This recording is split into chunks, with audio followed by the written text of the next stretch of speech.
कभी मन डरा डरा रहता है, यार कोई देख तो नहीं रहे, कोई देख तो नहीं रहा मुझे, तो उस तरह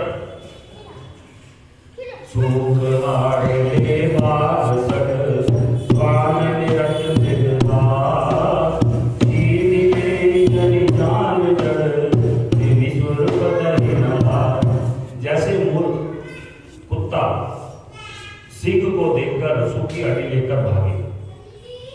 अब बताओ, यह कुत्ता जो है हड्डी को लेकर भाग जाता है, कहीं ये शेर में से छीनना, अरे वो शेर तेरे से हड्डी का छीनेगा, वो तुझे नहीं खा देगा,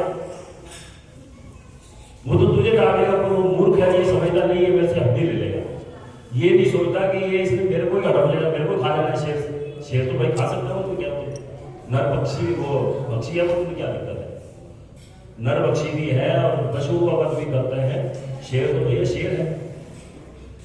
मूर्ख लोग ऐसे ही समझते, कहीं मेरे से हड्डी ना ले छीनना, कहीं उस हड्डी को सिंह ना छीन ले, वैसे ही इंद्र नारद जी मेरे राज्य छीन लेंगे, ऐसा सोचते हुए लाज भी नहीं, उसको लाज भी नहीं आएगी कहीं नारद जी, क्योंकि नारद जी तो वैसे ही होगी, वो तो हर समय परमात्मा का ध्यान करते हैं, कभी उन्होंने घर बना के रहे नहीं, दो क्षण ज्यादा दिखते नहीं, उनको किस लिए डरना था, पर फिर भी वो डरा क्यों कि जो है नारद जी है वो तपस्या करते, उनको यही डर था कि कहीं मेरा राज्य ना हो।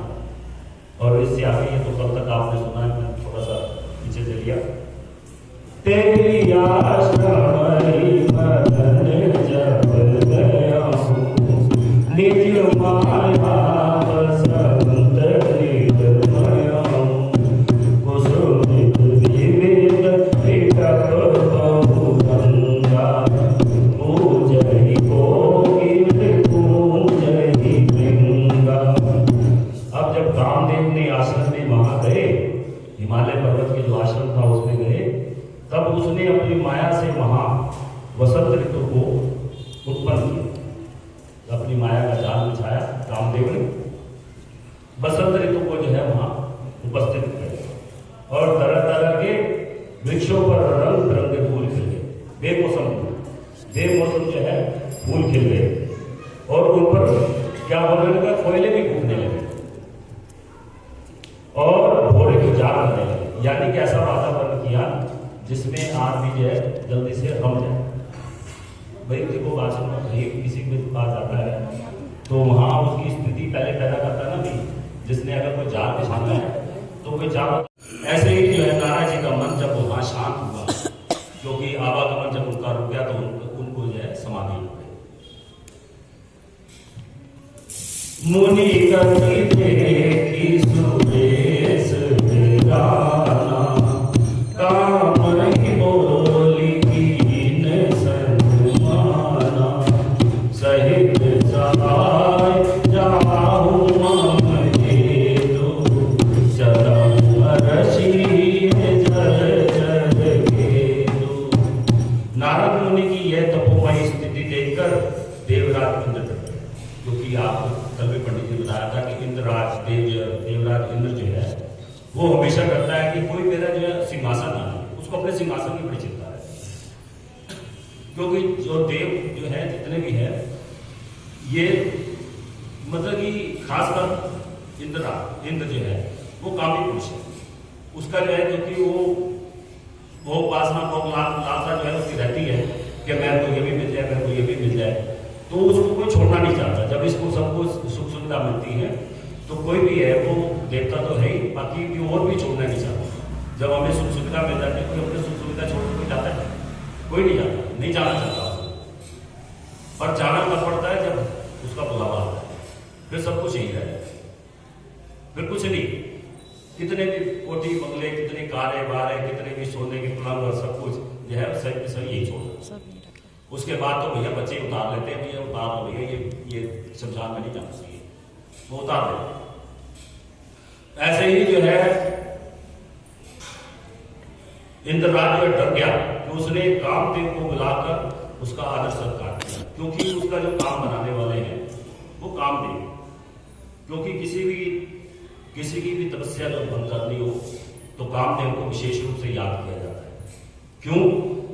क्योंकि मन जो है उसका विचलित करने के लिए, मन में जब काम वासना की जो प्रेरणा होगी तो मन नहीं लगेगा। मैंने आपको पहले बोला कि हमारे मन के अंदर जब द्वंद्व होता है तब प्रभु के हमारा ध्यान नहीं लगता, प्रभु के ओर ध्यान नहीं लगता, क्योंकि मन में हमारे द्वंद्व, मन शांत नहीं। तो मन को अशांत करने के लिए कामदेव को जो है बुलाया, इंद्रराज ने बुलाया, और इंद्र भी अपने जो है कामदेव भी देवताओं के हित के लिए, उनके हित के लिए जो है अपने सहायक साथ लेकर आए। मीन गज कामदेव मन में प्रसन्न होकर चला, क्योंकि उन्होंने दानव की समाधि को भंग करने के लिए, अब जैसे कल पंडित जी ने भी बताया था कि हिमालय तो वैसे ही पवित्र है और रमणीय भी है, क्योंकि वहाँ हर तरफ हरियाली रहती है और अनेक प्रकार के जो है पौधे भी रहते हैं, फूल फल भी रहते हैं और शीतलता भी रहती है। वहाँ जो है मन अच्छे भले आदमी का रम जाता है। आप जाओ, देखो, आप लोग स्पेशल जो है शहरों को छोड़कर जो है पर्वतों की ओर जाते हो, वहाँ रहने के लिए जाते हो, पिकनिक बनाने जाते हो, उसका कारण क्योंकि वहाँ उसका रंग मन जाता है, मन हमारा रम जाता है ऐसी जगह पर जाकर। और उसके सभी फिर अगर गंगा बह रही हो और बढ़िया बात है जी। मैं परम पवित्र सुंदर आश्रम देखने पर नारद जी के मन को बड़ा ही सुहावना लगा। वो जगह देखकर नारद जी के मन को बड़ा पसंद हुए कि भाई ये जगह बड़ी जो है अच्छी है, यहाँ पर उनका मन जो है लगे। हालांकि उनको ये जो श्राप मिला हुआ था कि आप तो क्षण नहीं ठहरेंगे, पर मन उनका वहां रख गया। निरखी सैल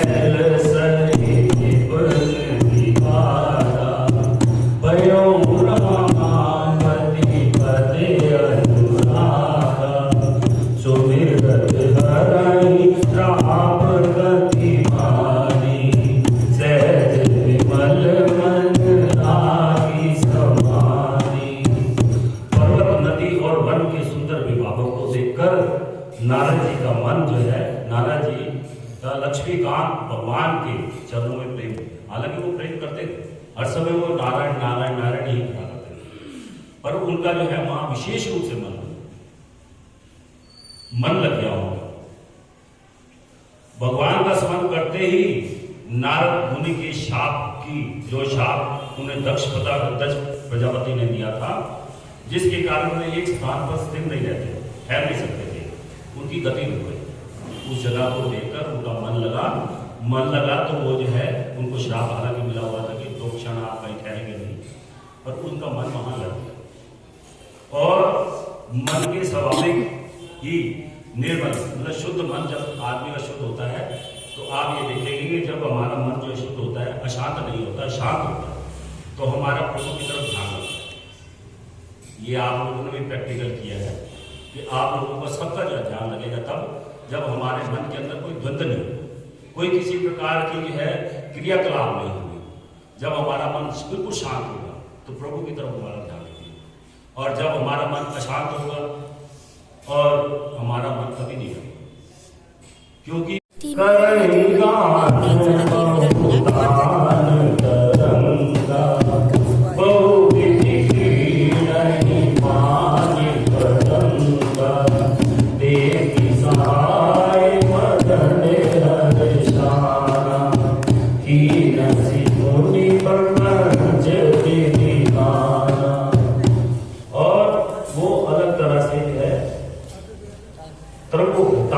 जो है सुर और ताल के साथ जो है और उनकी तरंगों के साथ गाने लगे।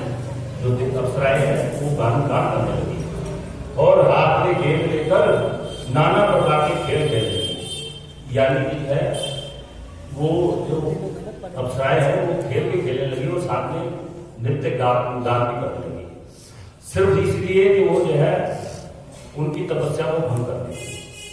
कामदेव अपने सहायकों को देखकर बहुत प्रसन्न हुए। भाई क्यों ना प्रसन्न हुए, जब अपनी सेना देखी है कामदेव ने, भी मेरी सेना जो प्रबल होती जा रही है और उसके ऊपर प्रभाव डालती जा रही है, डालने के लिए जो प्रबल है, तो वो प्रसन्न हुए। और फिर उसने नाना प्रकार के माया जाल भी थे, माया जाल और भी कई तरह के है, माया जाल को बिछाया।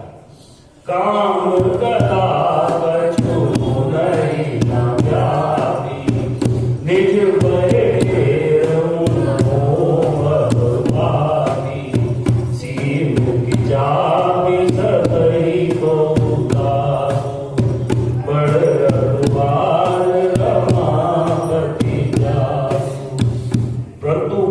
कामदेव की कोई भी कला मुनि पर असर ना कर सके, जो है मुनि के ऊपर कोई असर नहीं हुआ इसका।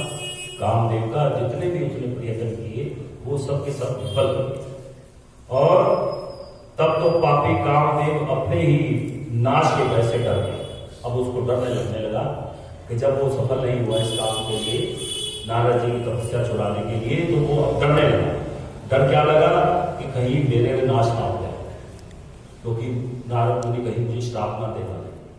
श्राप से बड़ा डर लगता था भैया। देखो उस समय श्राप फलीभूत भी होता था।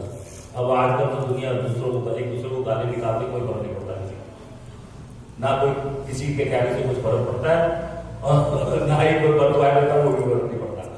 पर पहले ऐसा नहीं था। पहले ऐसा था कि कोई अगर श्राप दे देता था तो फलीभूत हो जाता था। अब उसको जो है डर लगने लगा कामदेव को। पर लक्ष्मीपति भगवान जिसके बड़े रक्षक हों, भला उसकी सीमा मर्यादा को कोई दबा सकता है? जिसके ऊपर भगवान की कृपा। तब जो है कामदेव बड़ा आर्ट स्वर में त्राही मां मुनि नारद जी के चरणों में पड़ा, इसलिए कि जो है मुझे जो है माफ करना, मैंने आकर जो है तपस्या भंग करने की कोशिश की। हालांकि वो तपस्या भंग नहीं कर पाए। उसका कारण क्या था कि वहां तपस्या नारद जी की क्यों फलीभूत हुई, आगे आएगा अभी जब वो भी तपस्या कामदेव को जब जीत जाएगी, भगवान शंकर से आगे कहेंगे और भगवान शंकर उनको समझाएंगे कि ये बात जो तुम मेरे को कही है वो विष्णु भगवान को कभी मत कहना।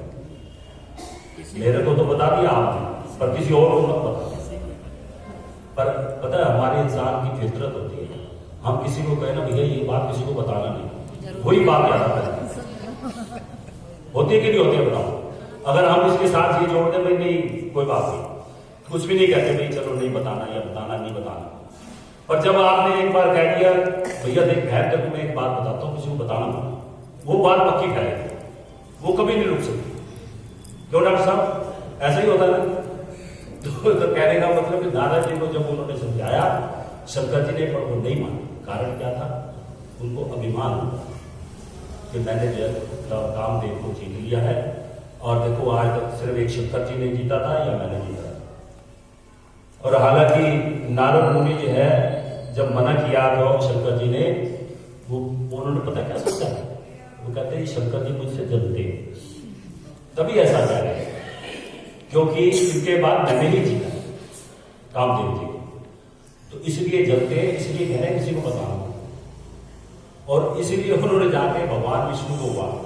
भगवान विष्णु जब सुना तो क्या हो, ये हमारे भक्तों क्या हो, ये तो अहंकार हो गया, तो इसका इलाज करना पड़ेगा। भैया कोई गांठ हो जाती है तो उसको चीरा तो देना ही पड़ता है। तो ये सब आगे के प्रसंग आगे चलेंगे, ये तो थोड़ा सा आपको मैंने उसका बताया। बोलिए राजा रामचंद्र महाराज की। भला नहीं कर सकते तो बुरा भी कर सकते। क्यों अपने सर के ऊपर पति का भार क्यों लेते? क्यों अपने ऊपर भार चढ़ाते हो? किसी क्रिया बुरा करके, किसी के बुरा सोच के अपने सिर के ऊपर भार क्यों लेते?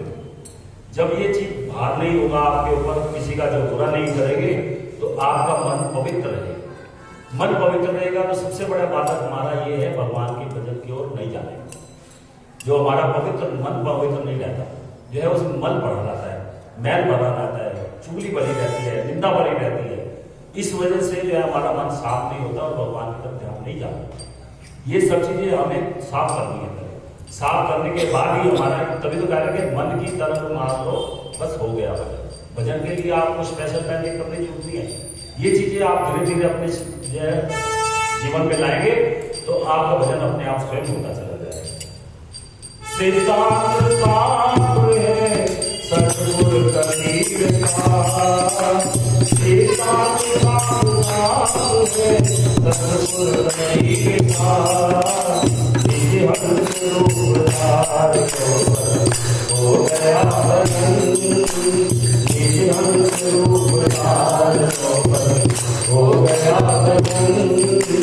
मन की तरंग धार हो गया भजन, मन की तरंग धार हो गया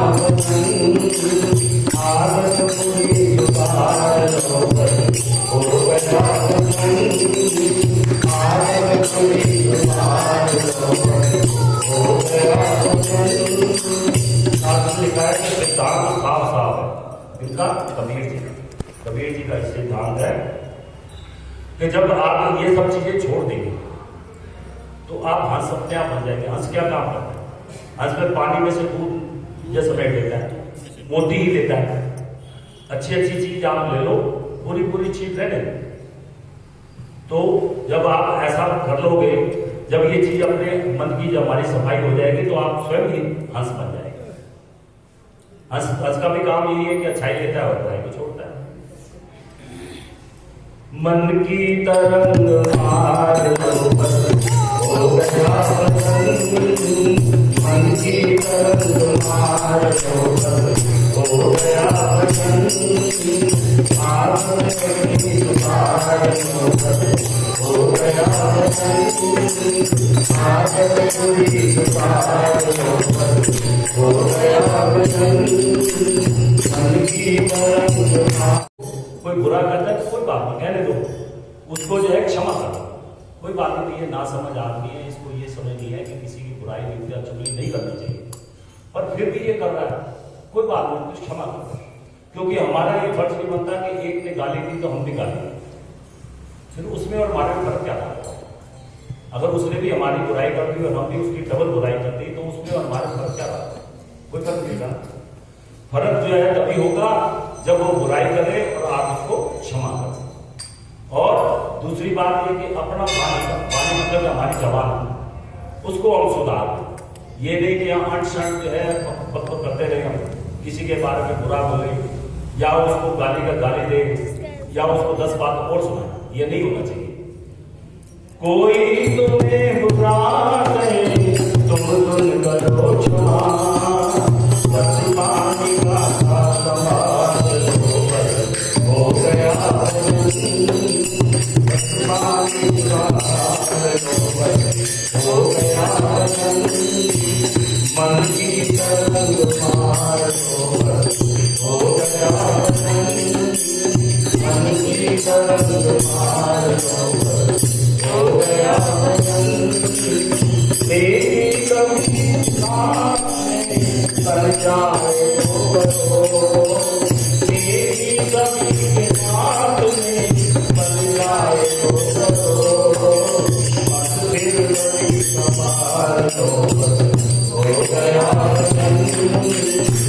फिर बड़ी सवार हो गया मन की तरंग मार हो गया मन की तरंग मार हो गया। नेकी सभी के साथ अच्छा कार्य है, अच्छी जो है अपनी सोच और उसके साथ भला करने की कोशिश करनी चाहिए, ना कि बदनीयत रखनी चाहिए और बुरा करना चाहिए, ये गलत बात है। और अगर मान लो आप किसी के साथ नेकी नहीं भी कर सकते, किसी के साथ भला नहीं भी कर सकते,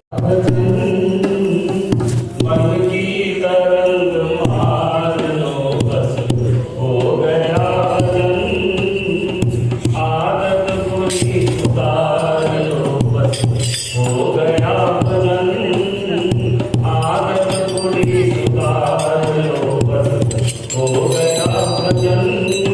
भैया मंदिर में बैठकर भजन गा, कोई बड़ी बात नहीं, जैसे हम भी गा लेते हैं, पर हम सुधार करें तो अपने मन का सुधार करें। क्या कहते हैं? मन की तरंग को मार लो बस हो गया। यानी मन की तरंग को मारने का मतलब कि हमारा मन जो इधर उधर जाता है उसको रोकना है। ये मन की जो तरंगे यही हमें तंग करती है। मन की तरंग को मार लो बस हो गया वजन, और आदत अपनी बुरी सुधार। आदत बुरी क्या है? जैसे हम नित्य प्रति झूठ बोलते हैं, नित्य प्रति चुगली करते हैं, ये हमारी बुरी आदत है। लोग करते हैं, ये चीजें नहीं होनी चाहिए, ये हमारी बुरी आदत है, इसको सुधारना बहुत जरूरी है। मन की तरंग मार लो बस हो गया भजन, बुरी सुधार लो बस हो गया भजन, मन की तरंग मार लो बस हो गया भजन, आए हो तुम कमाते जाओगे तुम कमा।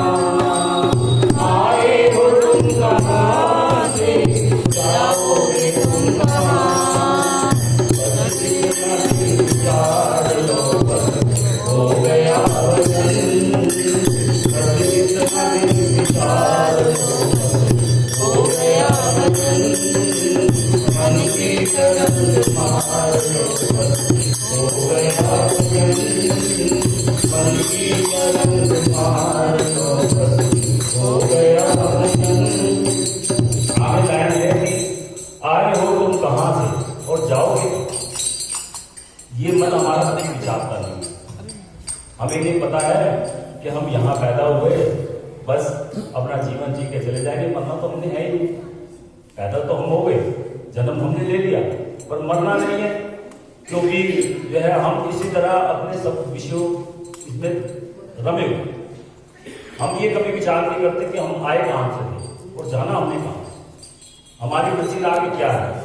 ये तो जो हमें जीवन मिला है 50, 60, 100 साल, ज़्यादा से ज़्यादा 100 साल, भाई इसके बाद तो जाना ही पड़ेगा। रुकना तो यहाँ है कि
किसी को कोड़ी फल नहीं मिलती मिले न पारी दाता।